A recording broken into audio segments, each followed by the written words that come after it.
Bismillahirrahmanirrahim. Assalamualaikum warahmatullahi wabarakatuh. Innal hamdalillah nahmaduhu wa nasta'inuhu wa nastaghfiruh wa na'udzu billahi min shururi anfusina wa sayyiati a'malina. May yahdihillahu fala mudilla lahu wa may yudlilhu fala hadiya lahu. Asyhadu an la ilaha illallah wahdahu la syarika lah, ilahul awwalina wal akhirin, wa asyhadu anna Muhammadan abduhu wa rasuluh. Allahumma salli wa sallim wa barik ala Muhammad wa ala alihi wa ashabihi wa man ihtadaw bihudahu ila yaumiddin, amma ba'd. Jamaah dirahmati Allah Subhanahu wa taala, alhamdulillah. Alhamdulillahilladzi ahyana ba'dama amatana wa ilaihin nusyur. Segala puji bagi Allah Subhanahu wa taala di pagi yang mulia ini, tatkala Allah Subhanahu wa taala membangunkan kita kembali setelah beberapa menit yang lalu Allah Subhanahu wa taala mematikan kita untuk sementara waktu. Segala puji bagi Allah Subhanahu wa taala yang mempertemukan kita di tempat yang mulia dengan kondisi dan keadaan sehat walafiat. Semoga nikmat sehat ini mampu kita syukuri dengan berbagai cara, baik dengan lisan, baik dengan hati, maupun dengan seluruh anggota badan. Dan semoga kehadiran dan kedatangan kita ini adalah bagian dari kita mensyukuri nikmat Allah Subhanahu wa taala, yaitu nikmat sehat. Jamaah dirahmati Allah Subhanahu wa taala, sebelum kita mulai kajian di pagi hari ini, saya mohon maaf karena bulan ini yang seharusnya kajian rutin di Jumat yang kedua, Jumat yang kedua, karena ada udzur, ada halangan, yang akhirnya baru hari ini dan di pagi ini Allah Subhanahu wa taala bisa memberikan kesempatan kita untuk melanjutkan beberapa tema dari kitab Al-Jami', bab terakhir dari kitab Bulughul Maram yang cukup populer di negara kita. Jamaah dirahmati Allah Subhanahu wa taala, sedikit mereview dari apa yang sudah kita sampaikan pada pertemuan sebelumnya. Rasulullah sallallahu alaihi wasallam menyebutkan salah satu di antara hak muslim yang harus ditunaikan oleh muslim yang lain berkaitan dengan saling menasihati, di mana Rasul sallallahu alaihi wasallam bersabda, wa idastan sahaka fansahhu, ketika saudaramu itu meminta nasihat kepadamu, fansahhu, maka jangan engkau tolak tawaran dan permohonan dari saudaramu itu. Berilah nasihat, sekalipun itu dengan kata-kata ittaqillah. Karena sebagian ulama, nanti kita akan bahas, tatkala saudara kita meminta sesuatu, terutama dalam hal nasihat, maka tak sedikit di kalangan para ahli ilmu mengatakan hukumnya wajib. Berbeda kalau seandainya kita menyampaikan nasihat tanpa dipinta oleh saudara kita. Dan sebagaimana yang sudah kita ulas pada pertemuan sebelumnya, kita baru masuk pada subtopik yang pertama, yaitu definisi dari nasihat. Kata Imam Al-Jurjani rahimahullahu ta'ala, nasihat ini harus terpenuhi dua unsur utama. Yang pertama adalah keikhlasan. Tak sedikit orang yang bisa dan mampu dan pandai untuk berbagi nasihat kepada saudaranya, Mereka tak mampu untuk bisa menghindarkan hati mereka dari penyakit hati yang bisa merusak keikhlasan. Salah satunya adalah popularitas, sebagaimana yang kita sampaikan yakni dahulu. Maka tatkala ada keinginan dengan dia menyampaikan nasihat guna untuk mendapatkan pengakuan dari saudaranya, untuk dipuji, untuk dikenal, untuk dikenang, maka berarti satu unsur belum terpenuhi dari definisi nasihat tersebut. Maka oleh karenanya Imam Ibnu Qayyim rahimahullah ta'ala dalam kitabnya Ar-Ruh mengutarakan panjang lebar mengenai bahaya dari penyakit popularitas ini yang bisa merusak esensi dari kita menyampaikan nasihat kepada saudara kita yang membutuhkan. Adapun yang kedua dan unsur yang kedua dari definisi nasihat itu harus menebar kebaikan, bukan sebaliknya mengajak kepada kemaksiatan.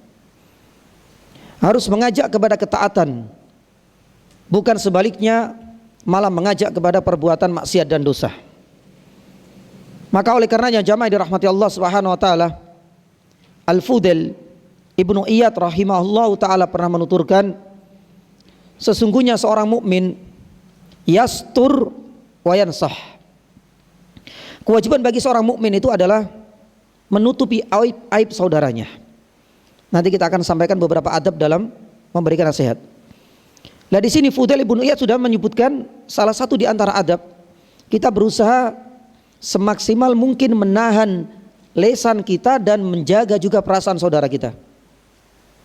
Jangan sampai kemudian kita menyingkap, mengungkap, mengobrol, mengekspos kemana-mana aib, celah dan kekurangan saudara kita, karena itu adalah bukan termasuk definisi dari memberikan nasihat. Wayansah, yastur wayansah, kata Fudail Ibnu Iyad. Seorang mukmin itu harus mampu untuk menjaga lisannya dan menjaga aib saudaranya. Di sisi lain dia berusaha untuk memberikan nasihat dengan tutur kata yang lembut dan bijak. Wal fajir, kata Fudail Ibnu Iyad, adapun orang yang akhlaknya buruk, orang yang fasik, apa yang mereka lakukan? Yahtakku wa ya'ir, kata Fudail Ibnu Iyad. Mungkin keinginannya untuk memberikan nasihat, tapi hal itu tidak berbanding lurus dengan konten dan tingkah laku serta sikap tatkala dia memberikan nasihat tersebut. Bukan penerimaan yang ia terima, namun sebaliknya penolakan membabi buta dari orang yang ia nasihati karena cara dan metodenya yang salah. Makanya Fudail Ibnu Iyad mengatakan bahwasanya niat itu tidak cukup. Mengandalkan niat dalam bernasihat tidak cukup, tapi harus disandarkan pada metode yang bijak, sebagaimana nanti yang akan kita sebutkan beberapa adab tatkala kita menyampaikan nasihat. Makanya Fudail Ibnu Iyad di antara ciri khas orang-orang yang fasik ketika ingin memberikan nasihat itu adalah yahtakku wa ya'ir.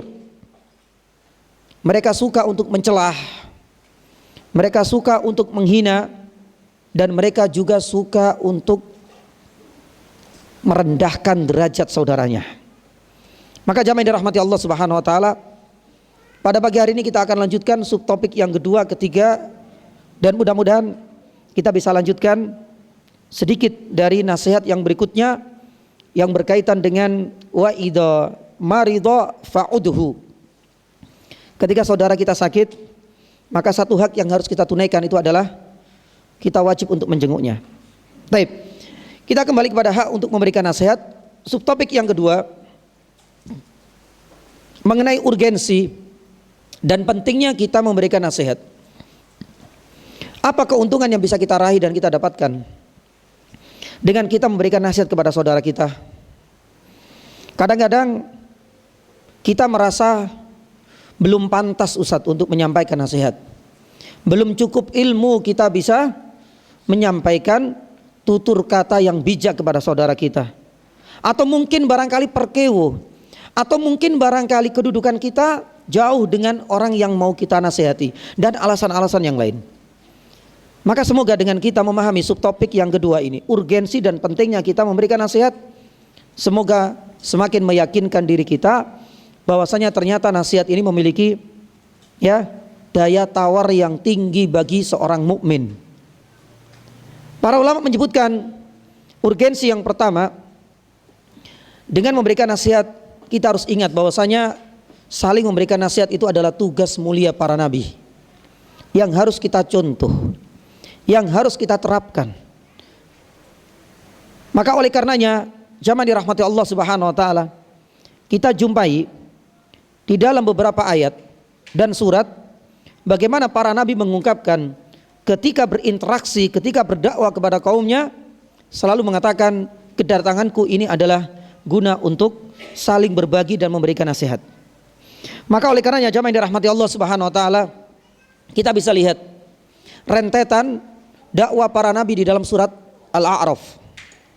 Ada Nabi Nuh, ada Nabi Hud, ada Nabi Soleh, pun demikian dengan Nabi Syuaib. Tapi kalau seandainya kita buka di dalam Al-Quran surat Al-A'raf, yang pertama surat Al-A'raf ayat 62, ketika Allah Subhanahu wa taala mengisahkan awal dakwanya Nabi Nuh alaihissalam, surat Al-A'raf ayat 62, apa yang diucapkan oleh Nabi Nuh kepada umatnya, kepada kaumnya. Beliau mengatakan, uballighukum risalati rabbi wa ansahu lakum. Wahai kaumku, tak ada keinginan aku menemui dan menjumpai kalian semua ini kaumku, kecuali ini adalah bagian dari instruksi Allah untuk uballigh, menyampaikan risalah Allah Subhanahu wa taala. Dan yang kedua apa? Wa ansahu lakum, karena keinginanku untuk memberikan nasihat. Dan itu diucapkan oleh Nabi Nuh alaihissalam. Kita meloncat masih di surat yang sama, surat Al-A'raf ayat 68, ketika Allah Subhanahu wa taala mengisahkan nabi yang kedua, yaitu Nabi Hud alaihissalam. Pun demikian dengan tutur sama yang hampir mirip redaksinya dengan Nabi Nuh alaihissalam. Uballighukum risalati rabbi wa ana lakum nasihun amin. Ketika Nabi Hud alaihissalam dalam surat Al-A'raf ayat 68 berhadapan dengan kaumnya, beliau mengatakan, saya ingin menyampaikan risalah Allah, karena kewajiban bagi seorang Rasul adalah menyampaikan pesan-pesan dari Allah Subhanahu wa taala. Wa ana lakum nasihun amin. Dan sebenarnya saya hanyalah manusia yang ingin berbagi nasihat. Dan itu diucapkan oleh Nabi Hud alaihissalam. Pun demikian kita loncat di surat Al-A'raf masih di ayat yang ke 79, ketika Allah Subhanahu wa taala mengisahkan Nabi Saleh alaihissalam. Nabi Saleh pun yang demikian. Beliau mengatakan kepada kaumnya ketika mendakwai kaumnya, laqad ablaghtukum risalata rabbi wa nasahtu lakum. Beliau juga menggunakan kata-kata nasihat untuk umatnya. Pun demikian dengan Nabi Syuaib alaihissalam, masih di surat yang sama di ayat yang ke-93. Surat Al-A'raf ayat 93, ketika Allah Subhanahu wa taala mengisahkan Nabi Syuaib alaihissalam, beliau mengatakan, laqad ablaghtukum risalati rabbi wa nasahtu lakum. Subhanallah. Semua tutur kata yang bijak yang keluar dari lisan para nabi, keinginan mereka adalah untuk menyampaikan dan memberikan nasihat kepada kaumnya. Maka oleh karena jamaah yang dirahmati Allah Subhanahu wa taala, inilah yang menjadi salah satu urgensi pertama kenapa memberikan nasihat itu ternyata menjadi satu hal yang penting, karena hampir seluruh para nabi ketika berdakwah selalu ingin berbagi nasihat kepada kaumnya. Kemudian yang kedua, urgensi yang kedua dari kita menyampaikan nasihat, demi tegaknya din yang mulia ini dan demi tegaknya hujjah bagi mereka-mereka yang mengingkarinya. Ini penting ya nih jamaah dirahmati Allah Subhanahu wa taala. Tanpa ada nasihat, tanpa ada peringatan, tanpa ada amar ma'ruf nahi mungkar, maka din yang mulia ini tak akan tegak. Hujjah tak akan tegak bagi orang-orang yang mengingkarinya. Oleh karenanya Rasulullah sallallahu alaihi wasallam pernah bersabda di dalam sebuah hadis dari Tamim Ad-Dari radhiyallahu taala anhu disebutkan oleh Imam Muslim dalam sahihnya, dan ini juga salah satu di antara hadis yang dicantumkan oleh Imam Nawawi dalam Al-Arba'in Nawawiyahnya. Ad-dinun nasihah. Para ulama mengatakan bahwasanya ad-dinu an-nasihah. Ketika Allah Subhanahu wa taala menggunakan ungkapan seperti ini menunjukkan bahwasanya yang dinamakan din, agama ini tak akan tegak kecuali dengan nasihat. Dan dengan nasihat itulah akan tegak dan akan terlestari yang namanya agama tersebut. Maka oleh karenanya Nabi SAW mengatakan ad-din an-nasihah. Seakan-akan dengan jelas mengatakan dengan lugas Rasulullah SAW tak akan bisa berkembang, tak akan yang bisa terlestarikan sebuah syariat dan agama yang mulia itu kecuali dengan adanya nasihat dari para pemeluknya. Para sahabat kemudian bertanya, ya Rasulullah, liman? Dijawab oleh Rasulullah SAW, lillah, wali kitabihi, wali rasulihi, wali a'immatil muslimina wa ammatihim. Jadi berlaku untuk semuanya. Kita mengingatkan terhadap syariat-syariat Allah, sunnah-sunnah Rasul sallallahu alaihi wasallam. Pun demikian dengan apa yang termaktub dalam Al-Qur'anul Karim. Pun demikian kita bisa memberikan peringatan dan nasihat kepada para pemimpin-pemimpinnya. Subhanallah. Kalau semuanya ini saling memahami akan urgensi saling memberikan nasihat, insyaallah ad-dinu hiyan nasihah, ini akan yang tegak. Pun demikian dengan nasihat itu akan menjadi tegaknya hujjah bagi orang-orang yang mengingkarinya. Bahkan Rasulullah sallallahu alaihi wasallam pernah menyebutkan saling nasihat ini adalah salah satu di antara konten dalam baiatnya para sahabat kepada Rasulullah sallallahu alaihi wasallam. Disebutkan dalam Sahih Muslim. Ketika itu Jarir ibn Abdullah radhiyallahu taala anhu pernah membaiat Nabi sallallahu alaihi wasallam. Apa yang beliau sampaikan? Bayatu Rasulullah sallallahu alaihi wasallam ala iqamis shalah wa itaiz zakah wa nush likulli muslimin. Aku pernah membaiat Rasul sallallahu alaihi wasallam. Untuk apa? Tentu poin-poin baiat ini adalah poin-poin yang sifatnya urgen, vital, paling penting. Disebutkan ada 3. Saya membaiat Nabi sallallahu alaihi wasallam untuk melaksanakan kewajiban-kewajiban yang saya anggap ini paling penting. Yang pertama adalah iqamis shalah, karena salat hukumnya wajib. Yang kedua, wa itaiz zakah, untuk selalu menegakkan syariat yang kedua yaitu mengeluarkan zakat. Dan yang ketiga, apa kata Jarir bin Abdullah? Wan nush likulli muslim, untuk saling memberikan nasihat. Makanya tidak sedikit di kalangan para ulama mengatakan dalil ini menjadi bukti bahwasanya memberikan nasihat hukumnya apa?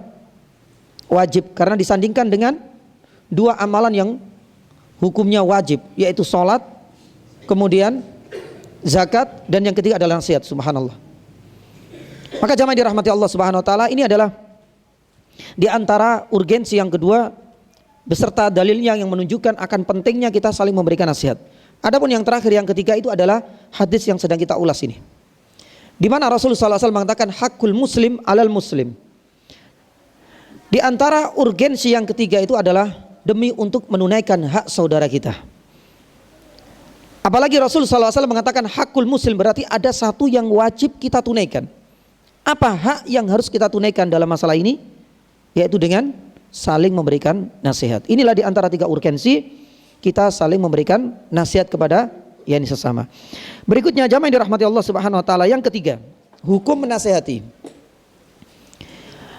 Hukum menasihati saudara kita ini ada silang pendapat di kalangan para ulama. Tapi semuanya hampir ada yang mengatakan hukumnya wajib, tapi ada yang mengatakan fardu ain, wajib ain. Ini Ibnu Hazm.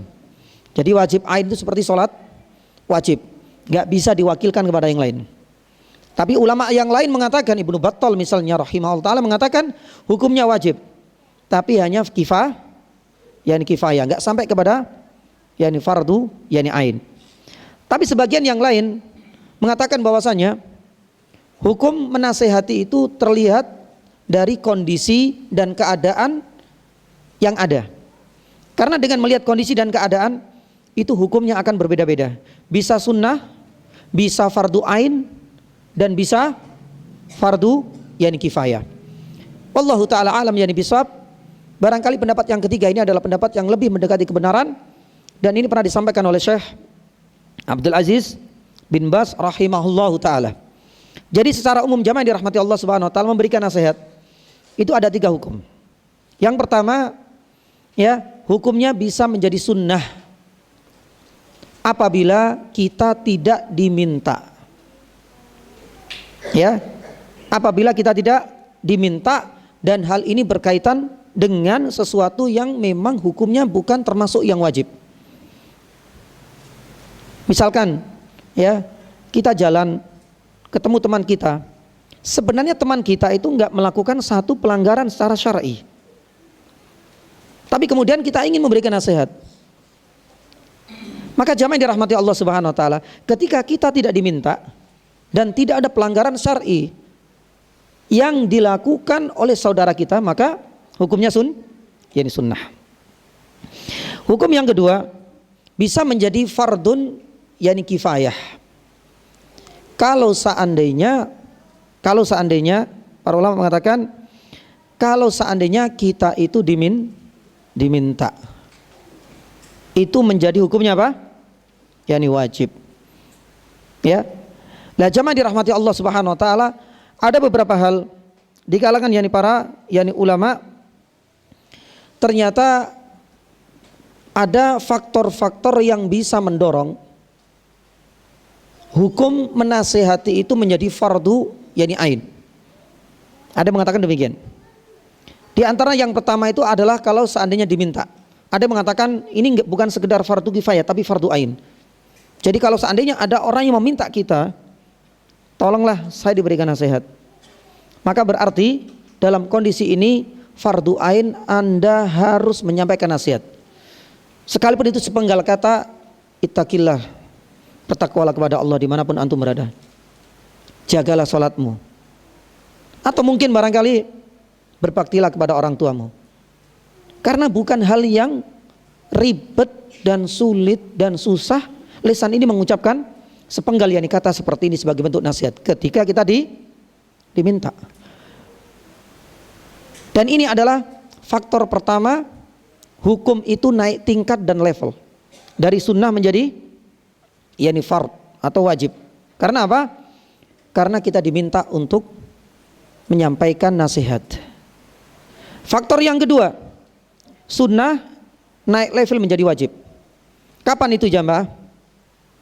Ketika terjadi kemungkaran dan semua manusia diam, dan seandainya kita menyampaikan nasihat, maslahatnya lebih besar, tidak menimbulkan madharat yang lebih besar, tapi maslahatnya lebih besar. Dalam kondisi seperti ini, kewajiban kita harus fard di sini untuk menyampaikan nasihat.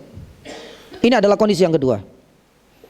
Di saat misalnya di kampung ini ada kemungkaran, tapi kemungkaran ini didiamkan oleh masyarakat. Satu contoh misalnya, waliyadzubillah, di suatu perkampungan yang namanya khamr itu sudah menjadi ya produksi atau homemade, yakni produksi rumahan. Dan kita tahu itu adalah sesuatu yang dimurkai oleh Allah Subhanahu wa taala, karena khamr, minuman keras itu hukumnya yakni haram. Tapi gimana lagi? Yang memproduksi itu bukan 1 orang 2 orang. Hampir seluruh kakak itu punya apa? Punya IRT untuk memproduksi minuman keras lokal, karena dianggap sebagai apa? Minuman tradisional. Ketika kita tahu jamaah yang dirahmati Allah, kemungkaran itu dibiarkan. Dan sebenarnya masyarakat sudah tahu kalau itu adalah suatu kemungkaran. Tapi gimana lagi? Karena ini adalah profesi yang kita geluti satu-satunya. Karena ini adalah devisa yang mampu untuk mungkin meningkatkan, menaikkan anggaran pendapatan belanja desa misalnya, atau negara misalnya. Kita nggak bisa mengungkiri, kita nggak bisa meninggalkan, kita nggak bisa mengganti dengan profesi yang lain.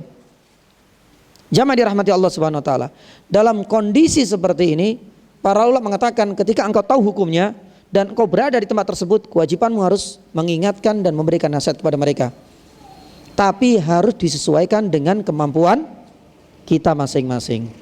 Makanya Rasulullah SAW pernah bersabda, disebutkan oleh Imam Muslim dalam sahihnya, man ra'a minkum mungkaran falyughayyirhu dengan apa? Biyadihi. Kalau seandainya engkau mendapati kemungkaran dan kemungkaran didiamkan, maka kewajibanmu harus mengingkari kemungkaran, dan ini adalah bagian dari makna kita memberikan nasihat.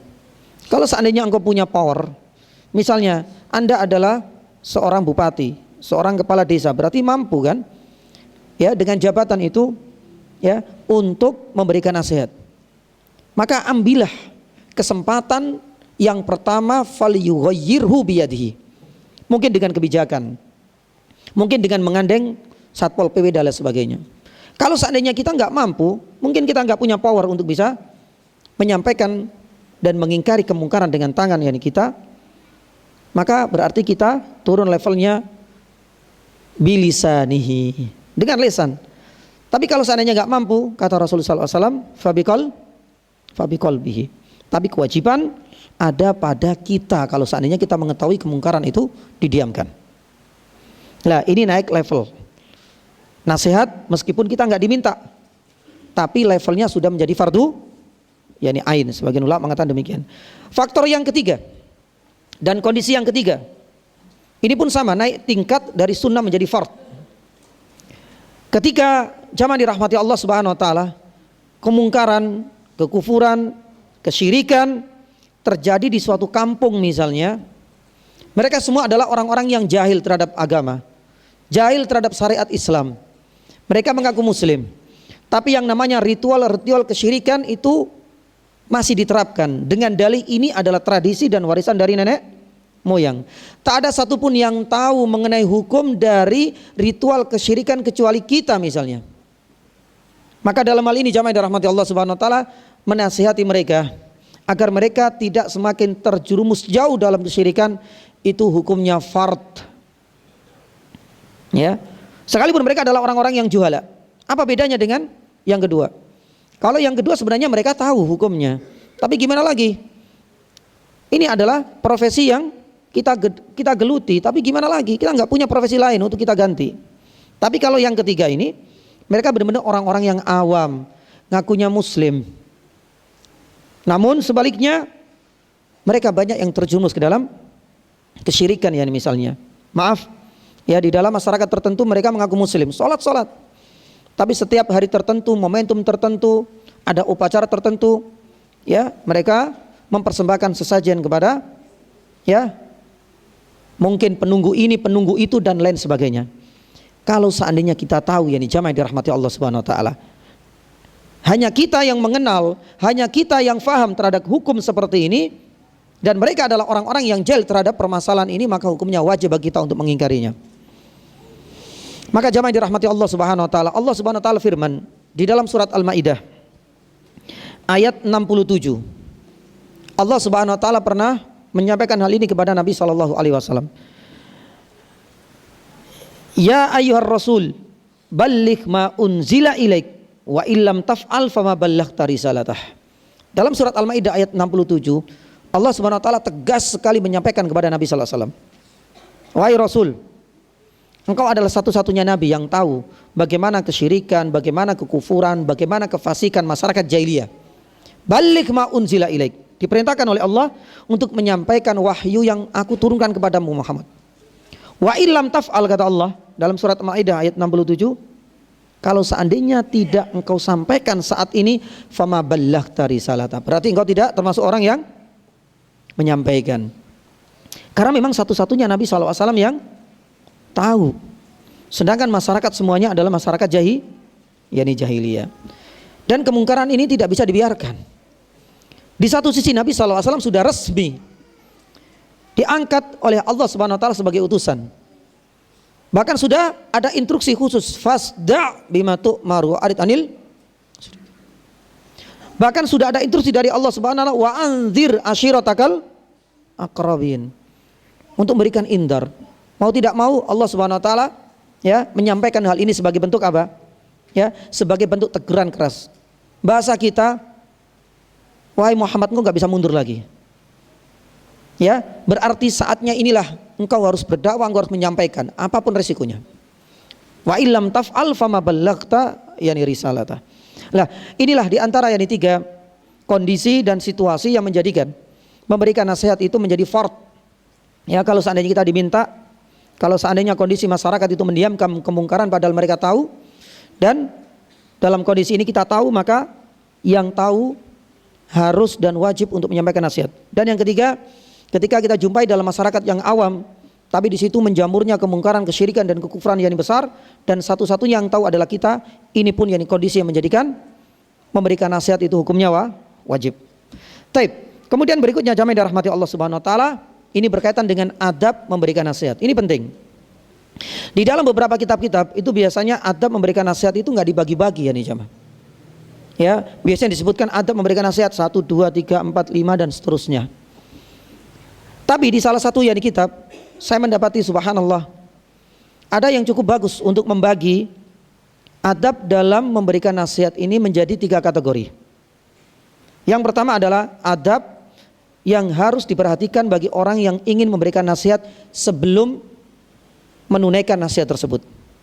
Adapun yang kedua, adab-adab ketika sedang menyampaikan nasihat.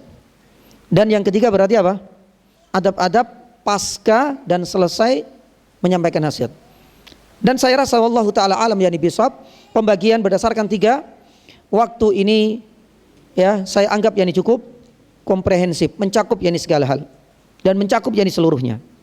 Baik, kita akan sebutkan beberapa adab sebelum kita memberikan nasihat.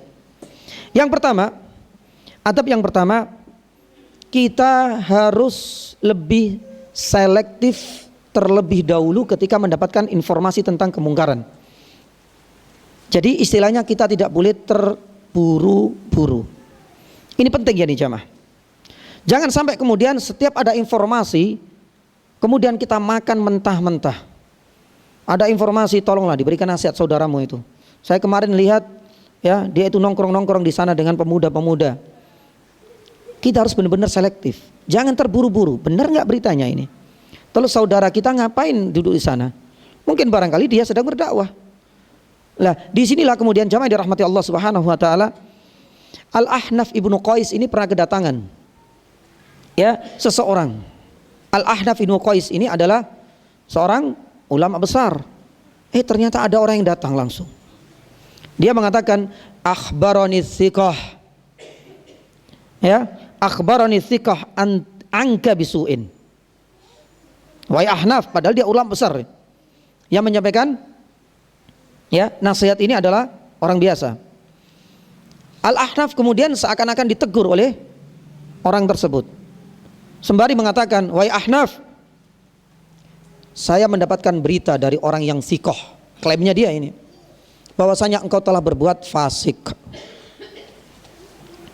Dibantah oleh Al-Ahnaf karena Ahnaf tidak merasa demikian. Bahkan Ahnaf ibnu Qais rahimahullah ta'ala mengatakan as-thiqatu la yanib. Wahai saudaraku, ente dari mana berita itu? Kalau seandainya yang kau dapatkan dari orang yang thiqah, tentunya orang yang thiqah itu tidak akan terburu-buru dalam mengklaim, menuduh yakni saudaranya. Kata-kata dari Ahnaf ibnu Qais ini mudah-mudahan jadi inspirasi bagi kita. Mungkin barangkali di saat adzan sedang berkumandang yakni seperti ini yakni jamaah dirahmati Allah Subhanahu wa taala. Ya. Kemudian ada saudara kita yang ada di luar sana. Ya. Tanpa muqaddimah, tanpa kemudian kita menseleksi terlebih dahulu, langsung kemudian kita hajar habis-habisan. Wahai saudaraku, ngapain ente di sini? Mbok yo, ambil air wudu nang salat. Ini sudah berkumandang adzan ini. Dan sebentar lagi iqamat juga. Ya. Jamaah dirahmati Allah Subhanahu wa taala, kata-kata seperti ini mungkin barangkali bagus. Tapi kalau kita melihat ini situasi enggak sesuai dengan adab tatkala kita ingin memberikan nasihat. Karena apa? Barangkali orang tersebut punya udzur. Ternyata dibilangi seperti itu, maaf, saya ini non muslim, saya hanya mengantarkan putra saya sholat misalkan. Maka dalam hal ini jamaah dirahmati Allah Subhanahu wa taala, bisa kita ubah dengan ya retorika yang lebih bijak. Nanti kita akan sampaikan. Mungkin barangkali, Mas, kok nggak masuk, Mas? Misalnya seperti itu. Ternyata maaf, saya non muslim. Atau mungkin barangkali ada akhwat yang di sana. Iqamat sudah mau dikumandangkan, masih duduk-duduk di sana. Jangan kemudian kita labrak langsung. Mungkin barangkali dia punya udzur, sedang datang bulan dan lain sebagainya. Maka jamaah dirahmati Allah Subhanahu wa taala, hal yang pertama, kita harus benar-benar cari informasi yang valid. Jangan terburu-buru sebelum kita memberikan nasihat. Dan ini penting. Yang kedua, para ulama mengatakan bahwasanya kita harus mencari timing dan waktu yang tepat. Ya. Jangan kemudian kita terburu nafsu karena ingin segera menyampaikan nasihat tanpa melihat situasi dari orang yang kita ingin berikan nasihat. Kita tahu bahwasanya orang yang mau kita beri nasihat ini baru pulang capek-capeknya dari sawah, atau dari tempat kerjanya, atau dari kantor, atau dari pabriknya. Kalau seandainya langsung kita labrak di waktu-waktu yang dia capek seperti itu, kita yakin bukan keuntungan, bukan penerimaan dari dia yang kita dapatkan. Mungkin barangkali penolakan, atau ini akan memantik yang namanya api permusuhan. Maka jamaah yang dirahmati Allah Subhanahu wa taala, cari timing yang tepat di dalam hal ini. Dan salah satunya jangan dilabrak di hadapan halayak ramai juga. Cari tempat, cari waktu yang tepat ketika kita ingin menyampaikan nasihat. Memang harus butuh kesabaran. Jangankan kita jamaah dirahmati Allah Subhanahu wa taala, Rasulullah sallallahu alaihi wasallam, coba kita lihat. Nabi sallallahu alaihi wasallam selalu mencari timing yang tepat. Mulai dari dakwah secara rahasia, itu butuh beberapa tahun, satu demi satu. Baru kemudian Nabi sallallahu alaihi wasallam dakwah secara terang-terangan ketika Nabi sallallahu alaihi wasallam naik di atas Bukit Sofa. Maka tahapan-tahapan seperti ini seharusnya kita contoh tatkala kita ingin menyampaikan sebuah nasihat. Adapun yang ketiga jamaah dirahmati Allah Subhanahu wa taala, dan ini sebenarnya yang pertama kita harus tetap menjaga keikhlasan. Di dalam surat Al-Bayyinah ayat ke-5 Allah Subhanahu wa taala firman, "Wa ma umiru illa liya'budullaha mukhlishina lahuddin." Jadi jaga keikhlasan. Ketika kita mau berangkat memberikan nasihat kepada saudara kita, baik nasihat itu dalam bentuk apa? Satu-satu, dari door to door, atau mungkin barangkali nasihat dalam bentuk ceramah atau dalam bentuk khutbah. Benar-benar kita sudah pasang, benar-benar sudah kita siapkan keikhlasan itu ketika kita mau berangkat untuk memberikan nasihat tersebut. Akan menjadi sia-sia kalau seandainya kita menyampaikan sebuah nasihat, tapi dari awal dan sedari awal ternyata riya dan sum'ah itu bercokol dalam hati kita. Maka jamaah dirahmati Allah Subhanahu wa taala, inilah di antara tiga adab pertama. Jangan terburu-buru, cari informasi yang benar-benar valid, agar nanti tidak menimbulkan madarat yang lebih besar. Dan yang kedua, cari timing dan waktu yang tepat. Dan yang ketiga, tetap jaga keikhlasan kita. Baik. Kemudian di antara adab, tatkala kita menyampaikan nasihat, sudah berhadapan dengan orang yang ingin kita sampaikan nasihat itu tersebut kepadanya. Ini pun ada beberapa adab yang harus kita fahami. Yang pertama, jamaah dirahmati Allah Subhanahu wa taala, para ulama menyebutkan kita harus menyampaikan nasihat tersebut secara sembunyi, dan ini adalah yang terbaik. Bahkan Allah Subhanahu wa taala pernah menginstruksikan kepada Rasulina Al-Karim sallallahu alaihi wasallam di dalam surat An-Nisa ayat 4 ayat 63. Dalam surat An-Nisa ayat 63 Allah Subhanahu wa taala pernah menyampaikan hal ini kepada Rasulina Al-Karim. Di mana Allah Subhanahu wa taala firman, "Wa kullahum fi anfusihim qaulan baligha." Ini perintahnya Allah kepada Rasulullah. Wa kullahum, ya Muhammad, katakan, sampaikan nasihat fi anfusihim, kepada mereka dengan perkataan yang bagus. Imam Ibnu Katsir rahimahullah taala dalam tafsirnya ketika mengomentari surat An-Nisa ayat 63 ini, beliau mengatakan apa? Fansahhum fima bainaka wa bainahum. Jadi hanya engkau Muhammad dengan mereka saja. Jangan kemudian engkau sampaikan dengan banyaknya kumpulan manusia yang mendengarnya. Hal ini akan menjadikan orang yang kita nasihati itu akan menjadi malu. Sekali lagi efeknya besar terhadap keberlangsungan yakni dakwah. Maka jamaah yang dirahmati Allah Subhanahu wa taala, selayaknya surat An-Nisa ayat 63 ini menjadi prinsip kita. Ya, kalau kita ingin memberikan nasihat, kita harus selain mencari timing dan tempat yang tepat, kita harus benar-benar ya menyampaikan itu secara sembunyi-sembunyi antara kita dan dia saja. Karena efeknya ya, pengaruh buruknya itu akan terminimalisir. Maka oleh karenanya Imam Syafi'i rahimahullah pernah mengatakan, ya, man wa'adha akhahu sirran faqad nasahahu wa zanah. Barang siapa, kata Imam Syafi'i rahimahullah, yang menyampaikan, memberikan nasihat kepada saudaranya secara sembunyi-sembunyi antara dia dan ya orang yang memberikan nasihat, empat mata yani saja mungkin. Kata Imam Syafi'i apa? Faqad nasahahu wa zanah. Inilah sebenarnya hakikat dia itu memberikan nasihat. Dan inilah bagian dari dia itu menghormati betul ya adab-adab dalam menyampaikan nasihat. Tapi sebaliknya kata Imam Syafi'i rahimahullah, wa man wa'adahu alaniyatan faqad fadhahahu wa syanah. Kalau seandainya dia ingin menyampaikan nasihat, enggak ada waktu Ustaz, langsung dia naik ke atas mimbar, dia sebut inisialnya ini, si fulan A telah berbuat onar di tempat ini, telah berbuat asusila di tempat ini, kita minta pertanggungjawaban dia dan lain sebagainya. Kata Imam Syafi'i rahimahullah, seandainya kita dapati orang-orang seperti ini, faqad fadhahah, bukan termasuk bagian dari definisi nasihat, tapi dia sedang menjelek-jelekkan, mengungkap aib, menghina, menistakan saudaranya, wasyanah, dan dia sedang merendahkan harkat dan martabat yakni saudaranya.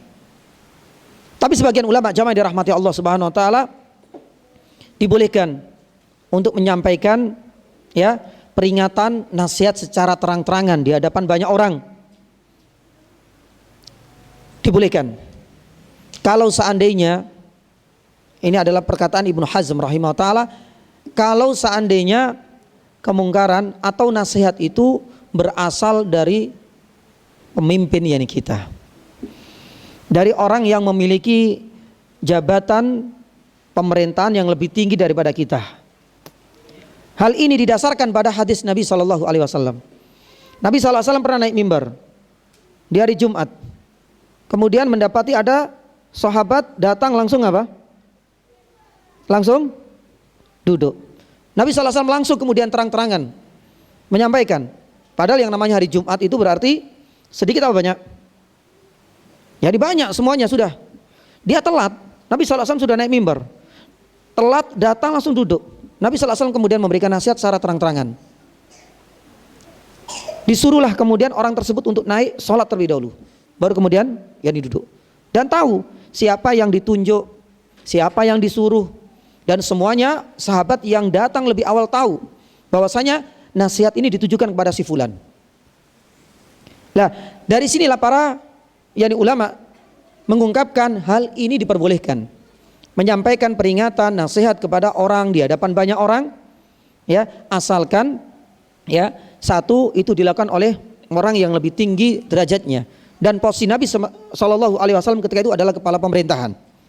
Dan yang kedua, ya tentunya harus tetap menjaga dengan tutur kata yang lembut. Nanti akan kita sampaikan sebentar lagi. Nabi Shallallahu Alaihi Wasallam tidak kemudian menghina, tidak merendahkan. Hei fulan, ngapain ente terlambat? Ya dari mana saja? Gak panjang lebar Nabi Shallallahu Alaihi Wasallam. Ya fulan berdirilah sholat terlebih dahulu, cukup. Ya, lah ini adalah dalil yang dipakai oleh sebagian ulama mengatakan boleh saja secara alaniyatan memberikan nasihat. Yani asalkan kalau yang menyampaikan itu adalah orang yang lebih tinggi derajatnya, ya bahasa kita mungkin waliul amr, kepala pemerintahan yang harus kita taati, maka hal itu diperbolehkan asalkan tetap dengan menjaga tutur kata yang baik dan bijak. Taib. Ini adalah adab yang pertama ketika kita menyampaikan nasihat secara sembunyi-sembunyi. Yang kedua, jamaah dirahmati Allah Subhanahu wa taala, kita harus menggunakan dan memilih kata yang lembut. Ya, siapapun yang kita hadapi, baik itu adalah orang yang kita hormati, misalkan ibu kita, bapak kita, kerabat kita, ustadz kita, maupun orang yang kita hadapi itu sekalipun adalah orang yang banyak mendolimi dan memusuhi kita. Berat ini. Pilihan kata, diksi yang lembut. Ini memang gampang-gampang susah ya nih jamaah. Tapi marilah kita patri dalam benak kita. Bagaimana perintah Allah Subhanahu wa taala dan instruksinya Azza wa Jalla kepada Nabi Musa dan Nabi Harun. Di dalam surat Maryam, di dalam surat Thaha ayat 43 dan ayat 44. Coba kita lihat ini. Allah Subhanahu wa taala tahu yang namanya Fir'aun ini bukan manusia sembarangan. Bahkan yang namanya kemungkaran dan kekufurannya itu dianggap kekufuran terbesar di atas muka bumi ini. Subhanallah. Tapi coba kita lihat instruksinya bagaimana. Narasinya Allah Subhanahu wa taala dan pesannya Allah Subhanahu wa taala seperti apa sih kepada Nabi Musa alaihissalam ketika mau berangkat menghadapi Fir'aun. Allah Subhanahu wa taala firman di dalam surat Thaha ayat 43 dan 44. Idhaba ila fir'auna innahu tagha. Berangkatlah kalian mendakwai Fir'aun karena dia sudah berlebihan. Fakula, tapi ingat. Fakula, sampaikan kalian berdua, wahai Musa dan Harun, fakula qaulan layyinan. Subhanallah. Kepada Fir'aun. Ya. Nabi Musa alaihissalam pun demikian Nabi Harun alaihissalam. Diperintahkan oleh Allah Subhanahu wa taala untuk bertutur kata yang lembut. Fakula lahu, sampaikan kepada Fir'aun. Dakwai Fir'aun itu dengan qaul, dengan ucapan layyin yang lembut. Padahal itu kita tahu kekufuran yang ditimbulkan oleh manusia bejat ini Fir'aun ini luar biasa sekali efeknya. La'allahu yatadzakkar aw yakhsha. Karena ternyata Allah Subhanahu wa taala memberikan hikmah dan alasannya. Kenapa sih dengan kata lembut itu? La'allahu yatadzakkar. Karena dengan kata-kata lembut itu seringkali mampu untuk menyentuh relung hati orang yang kita nasihati. Aw yakhsha. Atau mungkin barangkali dengan kata-kata yang lembut yang sebelumnya dia sangat memusuhi kita, akhirnya kemudian berbalik menjadi dia itu segan dengan kita, yakhsha. Akhirnya dia sadar dan bertaubat. Ya ini subhanallah. Nah, jamaah dirahmati Allah Subhanahu wa taala. Disinilah ada sebuah kisah disebutkan di dalam hadis sahih ketika Aisyah radhiyallahu taala anha menemani Nabi sallallahu alaihi wasallam. Ya, di dalam sebuah perjalanan berpapasan dengan seorang Yahudi mengatakan assalamualaikum. Jelas ya ini sekali terdengar oleh Aisyah. Ya bukan assalamu. Kalau assalamu berarti keselamatan, pernah kita sudah bahas sebelumnya. Tapi kalau assamu artinya apa? Kematian, kesengsaraan, kecelakaan, macam-macam. Pokoknya ini adalah doa keburukan. Assalamualaikum. Mungkin dia ngejek tapi ya bahasa kita pengen ya ngeprank dan lain sebagainya mungkin. Tapi Aisyah radhiyallahu taala anha merasakan ini adalah penistaan terbesar atas nama Nabi sallallahu alaihi wasallam. Sampai Aisyah ya mengeluarkan kata-kata yakni apa bahasa kita mungkin kata-kata kotornya. Beliau mengatakan bahwasanya assalamualaikum ya ikhwanal qiratat wal khanazir laknatullahi wa ghadabu. Panjang sekali. Padahal orang Yahudi ini hanya mengatakan apa? Assalamualaikum, dibalas oleh Aisyah radhiyallahu taala anha dengan ungkapan yang cukup panjang. Ditegur oleh Nabi sallallahu alaihi wasallam. "Mah, ya Aisyah, ngapain seperti itu?" Ya sadarlah, Nabi sallallahu alaihi wasallam didoakan keburukan, berarti ini kan sebagai bentuk penghinaan terbesar ini. Wajar, kita pun yang sama mungkin ya. Kadang-kadang kita nggak bisa untuk menahan emosi kita. Seandainya ustadz-ustadz kita kemudian dituduh, didoakan kejelekan atau mungkin dikata-katai kotor dan lain sebagainya. Tapi marilah kita contoh bagaimana Nabi Shallallahu Alaihi Wasallam tetap memperlihatkan bagaimana tatkala kita ingin membalas keburukan orang lain itu juga harus proporsional. Kata Rasulullah SAW, ya Aisyah, ngapain engkau keluarkan kata-kata seperti itu? Bukankah aku sudah menjawab? Waalaikum, sudah cukup. Assalamualaikum, dijawab oleh Nabi SAW, waalaikum. Amma sami'ti ma radadtu alaih. Ya Aisyah, tidakkah engkau dengar? Aku sudah menjawab doa keburukannya itu. Dengan aku mengatakan waalaikum, cukup sudah. Baru kemudian Rasulullah SAW mengatakan bahwasanya la yadkhul ar-rifqu fi syai'in illa zana. Wahai Aisyah, penting sekali. Tutur kata yang baik, yang lembut itu akan memberikan efek positif yang luar biasa. Ar-rifqu di sini ya, ketika itu masuk dalam ya pesan-pesan dakwah itu pasti akan berefek positif. Tapi wala yunza'u min syai'in illa syana.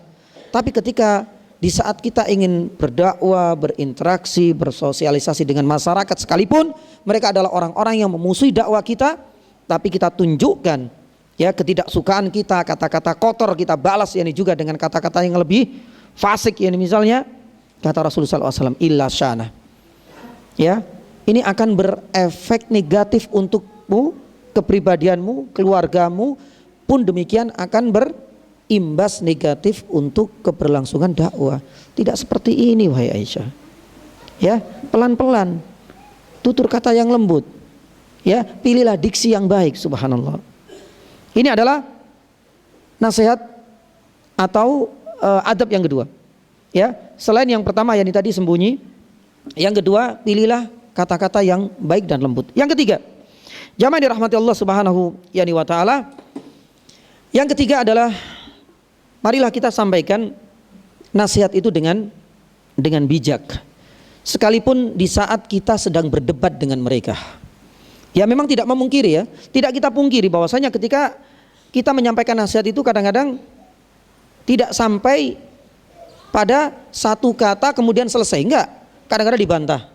Kemudian kita ingin meluruskan, dibantah lagi. Berarti kadang-kadang sampai pada derajat apa?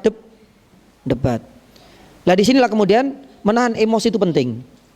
Tapi yang tidak kalah pentingnya itu adalah keluarkan kata-kata bijak sekalipun kita dalam kondisi sedang berdebat. Kenapa demikian ya jamaah dirahmati Allah Subhanahu wa taala? Allah Subhanahu wa taala sudah menyampaikan kepada kita, bagi setiap orang yang mau berdakwah, tidak hanya para dai, para mubalik, setiap apapun di antara kita, sekalipun kita mau menyampaikan nasihat kecil kepada anak dan istri kita.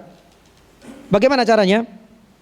Di dalam surat An-Nahl ayat 125 Allah Subhanahu wa taala menyampaikan hal itu.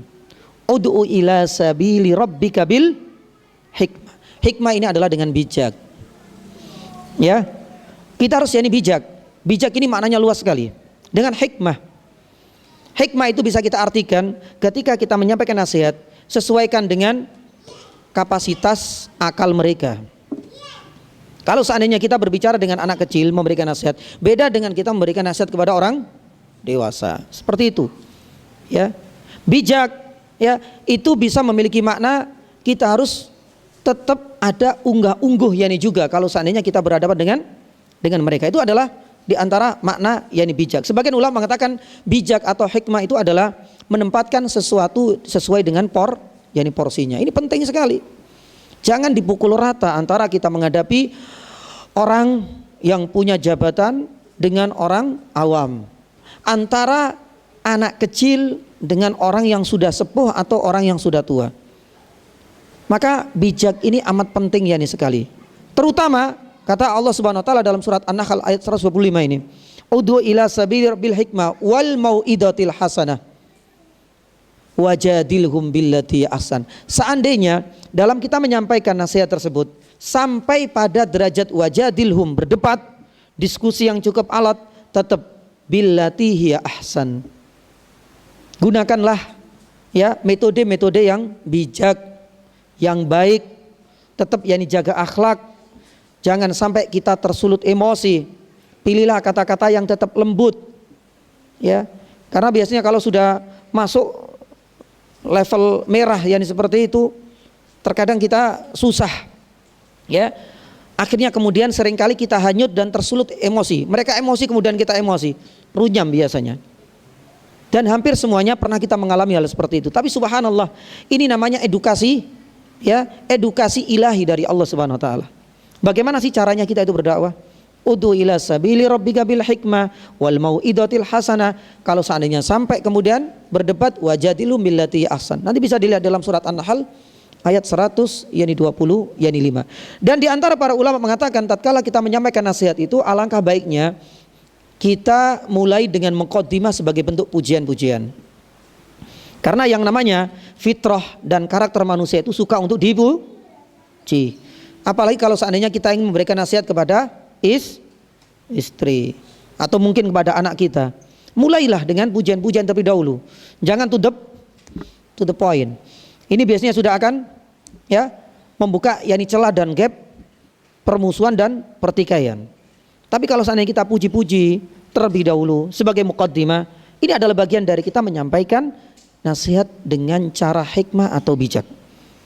Marilah kita contoh Nabi SAW. Coba kita lihat. Abdullah yani ibnu Umar radhiyallahu taala anhuma, ya, ini kan punya kakak. Yang akhirnya kakaknya ini dinikahi oleh Nabi SAW. Siapa? Kakaknya Abdullah ibnu Umar siapa? Hah? Siapa? Istrinya Nabi? Yani Hafsah. Ya, lah Hafsah yani binti Umar. Lah Abdullah ibnu Umar radhiyallahu taala anhuma ketika masih kecil, ya, itu melihat di antara kebiasaan para sahabat itu kalau malam, ya, itu suka berkumpul di masjid. Kemudian sholat malam sampai menjelang subuh di Masjid Nabawi. Ya, subhanallah, Abdullah ibnu Umar akhirnya yang masih kecil itu masih belia, dia berkeinginan untuk mengikuti mereka. Akhirnya tinggal di masjid, bukan sholat, tapi dia tertidur. Ya, dia akhirnya tertidur di masjid. Gak lama dalam tidurnya ini, beliau bermimpi, Abdullah ibn Umar ini dibawa oleh malaikat untuk melihat yani keindahan, yani janda, pun demikian dengan kesengsaraan neraka. Paginya dia sampaikan kepada kakaknya, tadi malam saya tidur di masjid, dalam mimpi saya melihat ini itu dan lain sebagainya. Hafsah menyampaikan kepada Rasulullah SAW. Rasul SAW akhirnya kemudian memanggil siapa? Abdullah ibnu Umar radhiyallahu taala anhuma. Coba kita lihat.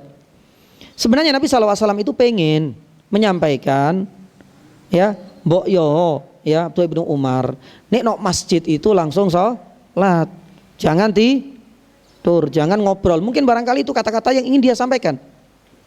Tapi Nabi SAW memulai dengan kata-kata pujian. Dan ini adalah bagian dari kita menyampaikan nasihat dengan bijak. Wahai Abdullah bin Umar, dipanggil oleh Rasulullah SAW. Ni'mar rajuli Abdullah, katanya. Tahu enggak? Sebaik-baik lelaki itu adalah Abdullah ibnu Umar. Senang enggak?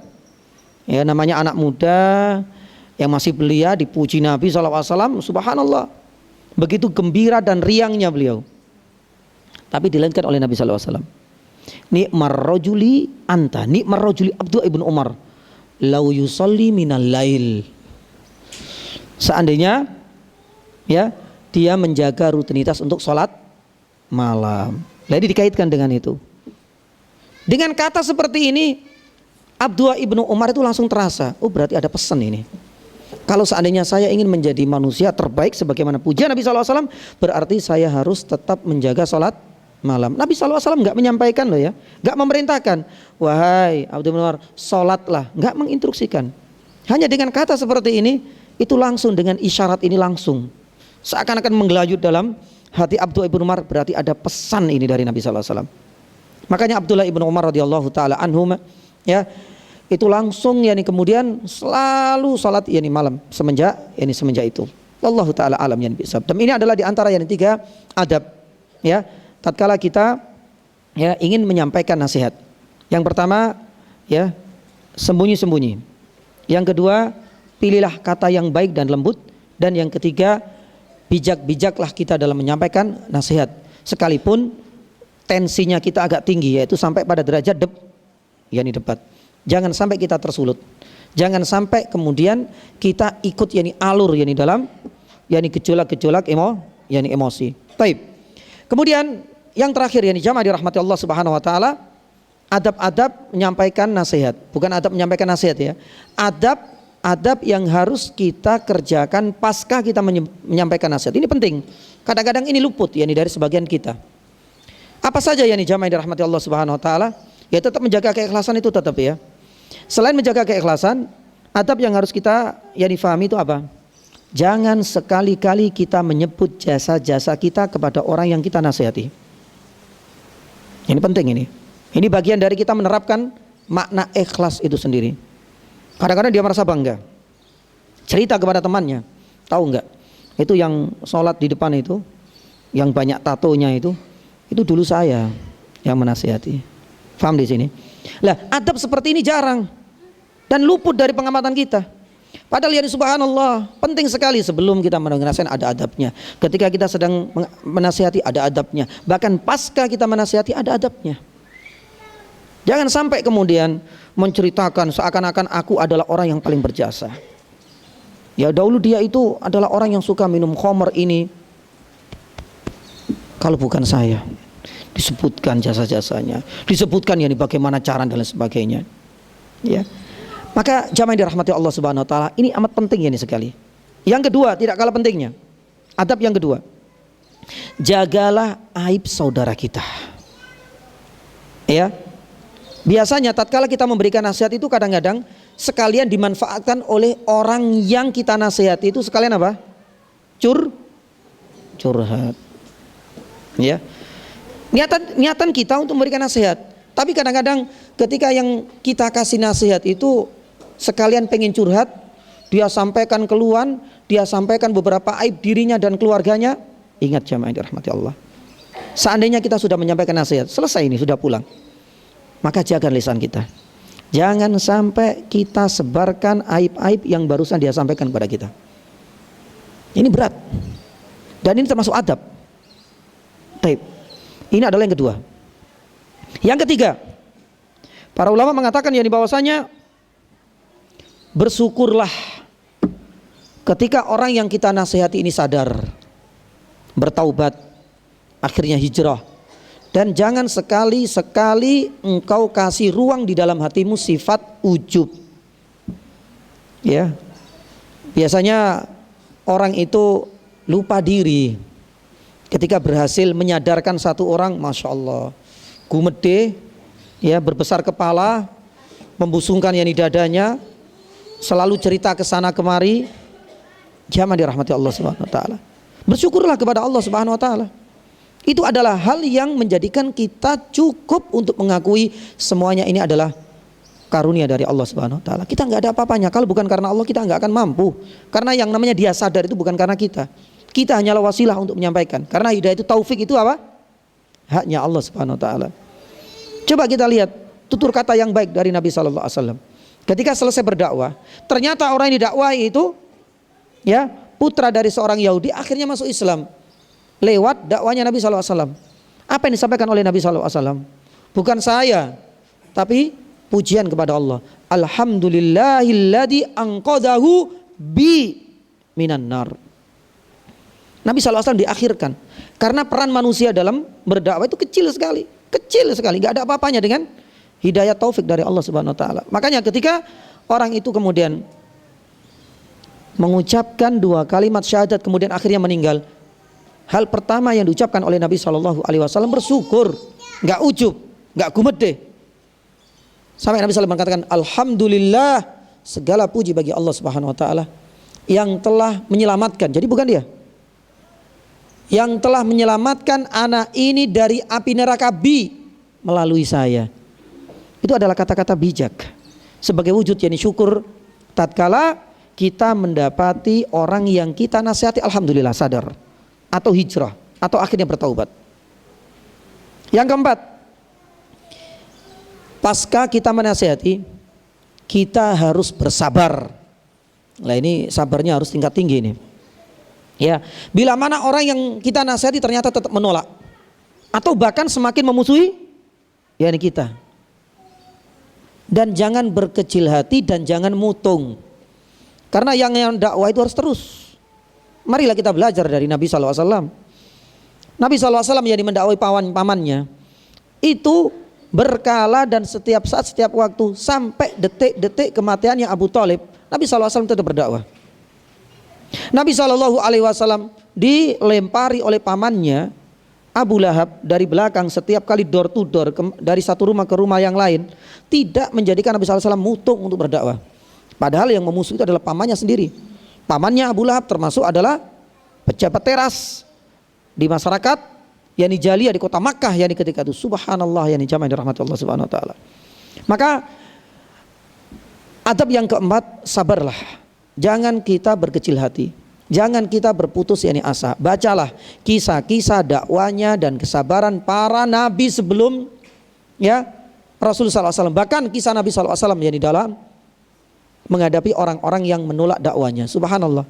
Apa yang kita hadapi saat ini dalam kita berdakwah itu enggak seberapa, 0,00% berbeda dengan kondisi yang dihadapi oleh para nabi sebelumnya. Dan ini sudah menjadi resiko dalam berdakwah. Ketika yang kita dakwahi, yang kita nasihati sadar, kita bersyukur kepada Allah.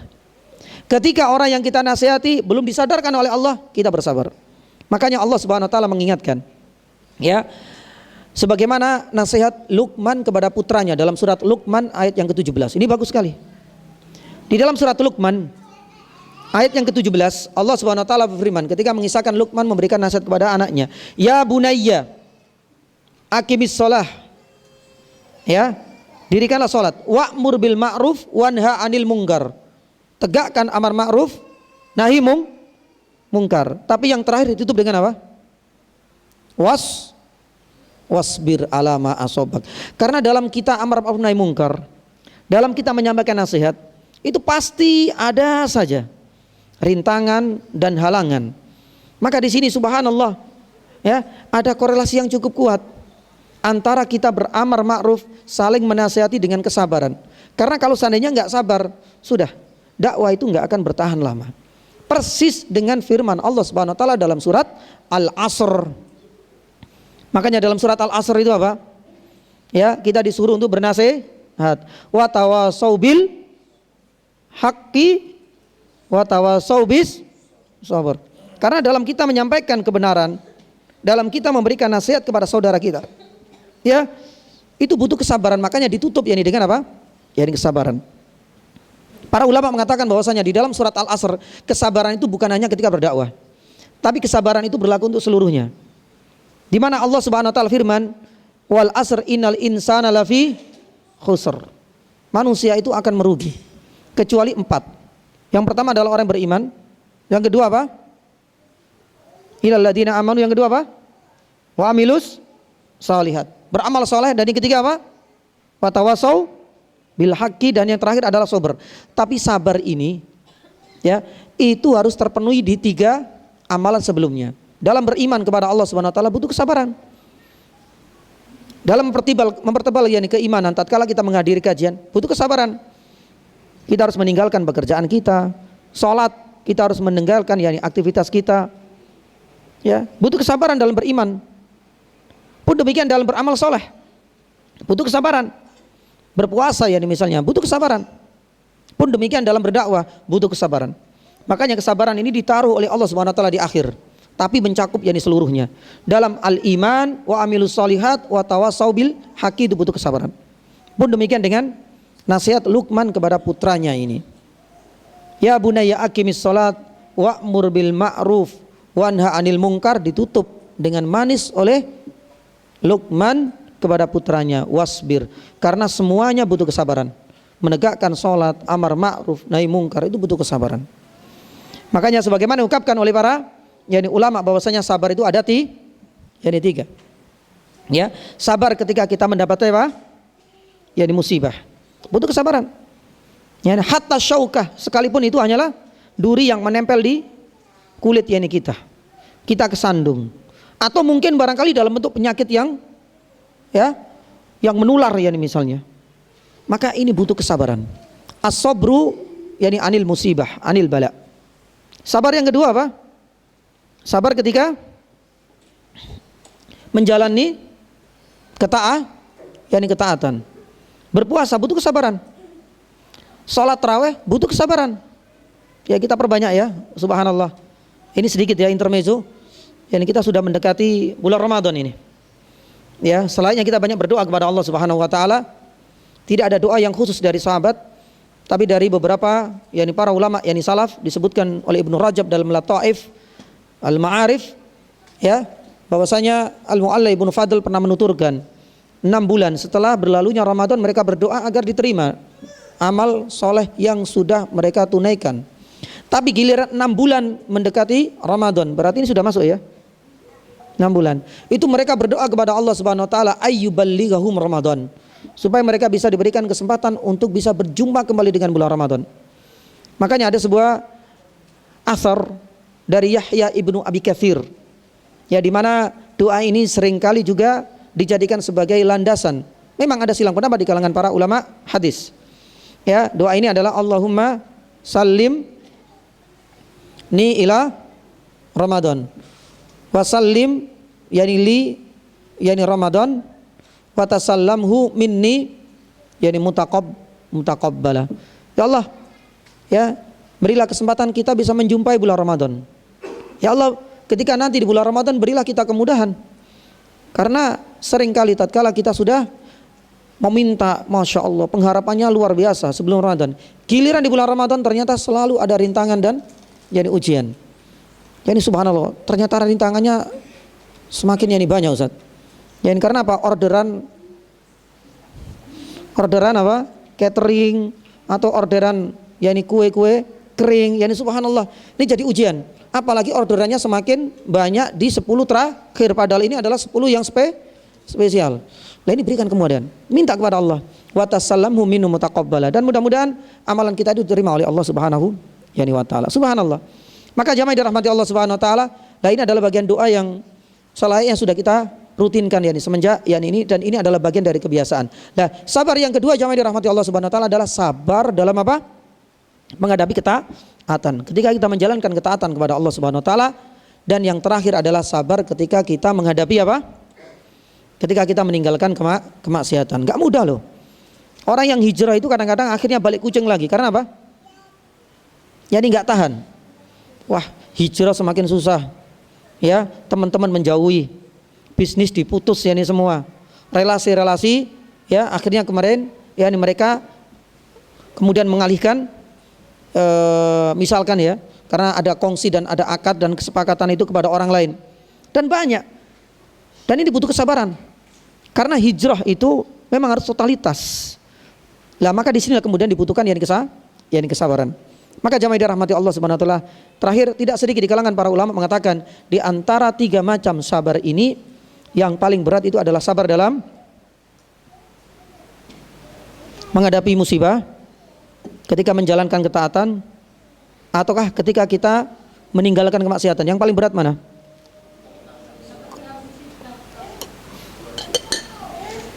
Yang paling berat itu adalah ketika kita menjalankan ketaatan kepada Allah.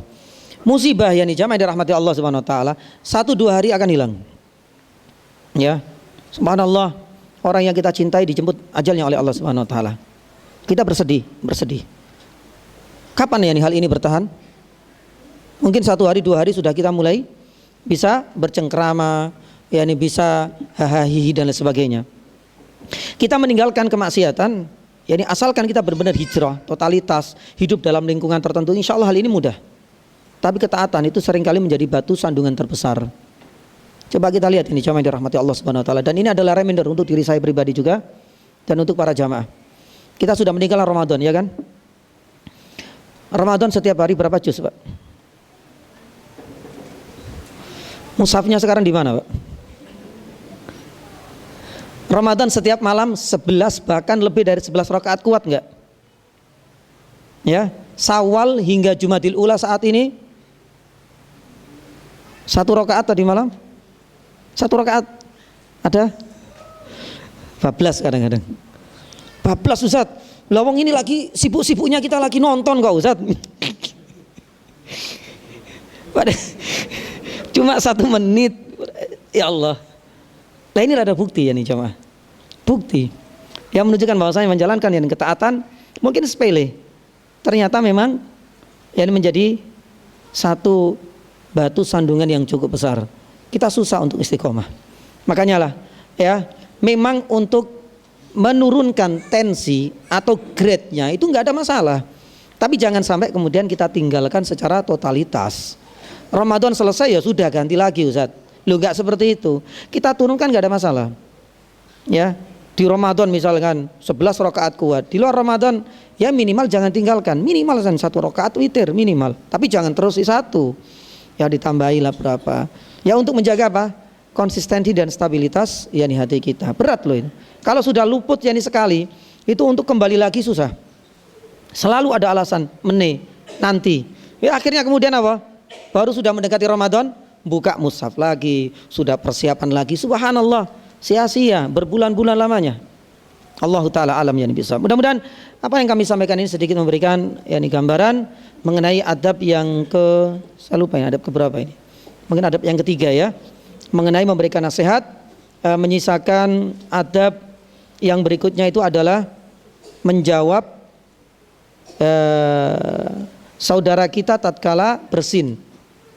Tapi untuk adab ini kita akan pending ya, karena nanti di beberapa hadis setelahnya itu ada pembahasan khusus mengenai adab tatkala saudara kita bersin. Apa yang harus diucapkan dan apa yang harus kita doakan ketika dia mengucapkan alhamdulillah, itu ada khusus. Makanya kalau tidak ada udzur, pertemuan berikutnya kita masuk ke adab yang kelima kalau nggak salah, wa idza maridul abdu fa'udhu. Ketika kita mendengar berita atau mendapati saudara kita langsung dengan mata telanjang sendiri dia sedang sakit, fa'udhu, maka segeralah kita beranjak, kita gerakkan hati untuk menjenguknya.